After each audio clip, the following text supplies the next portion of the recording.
అన్నమయ్య జిల్లా రాజంపేటలో టీడీపీ మహానాడు ఏర్పాట్లపై సమీక్ష నిర్వహించారు. ఈ కార్యకర్తల సమావేశంలో మంత్రి నిమ్మల రామానాయుడు, ఎమ్మెల్యే పత్తిపాటి పుల్లారావు పాల్గొన్నారు.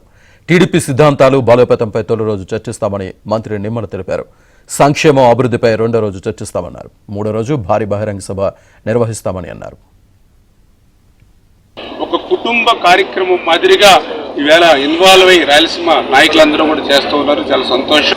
లెవెల్లో పనిచేయడం ద్వారా మొన్న ఎన్నికల్లో ఏ రకమైనటువంటి ఫలితాలు విజయం సాధించామో తద్వారా ఆ పార్టీని రకంగా బలోపేతం చేసేటువంటి విధంగా మొదటి రోజు పార్టీ నిర్మాణ కార్యక్రమాల మీద, రెండవ రోజు ఈ యొక్క కష్టకాలంలో ఆర్థిక పరిస్థితి సహకరించినటువంటి స్థితిలో కూడా ఈ మొదటి 10-11 నెలల్లోని ఈ యొక్క రాష్ట్రంలో జరుగుతున్న అభివృద్ధి సంక్షేమ కార్యక్రమాలను పార్టీ కార్యకర్తలు ప్రజల్లోకి ఏ రకంగా తీసుకెళ్లాలనే దాని మీద మూడవ రోజు 29ని మాత్రం పెద్ద ఎత్తున భారీ ఎత్తున 5 లక్షల మంది ప్రజానీకంతో ఒక భారీ బహిరంగ సభ ఏర్పాట్లు ఇవన్నీ కూడా చాలా చురుగ్గా సాగుతున్నటువంటి పరిస్థితి. నాకు తెలుసుండి ఇప్పటి వరకు జరిగినటువంటి మహానాడుని మించి కడపలో జరగబోయేటువంటి మహానాడు జరుగుతుందని చెప్పి ఇక్కడ ఉన్నటువంటి స్పందన బట్టి మా అందరూ కూడా అర్థమవుతున్నటువంటి పరిస్థితి.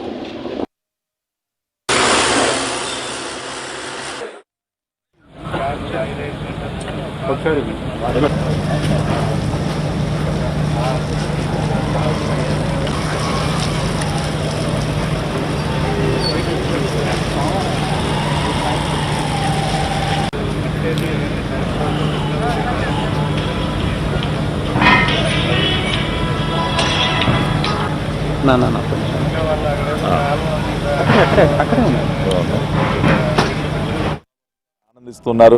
అంటే మహానాడు అంటే ఏదో కొత్తదనం ఉండాలి, ఒక పండుగ వాతావరణంలో మనం ఈ కార్యక్రమాన్ని చేసుకుంటున్నాం అంటే వచ్చేటటువంటి ప్రతినిధులు, ప్రజలు కూడా ఆసక్తిగా చూస్తారు.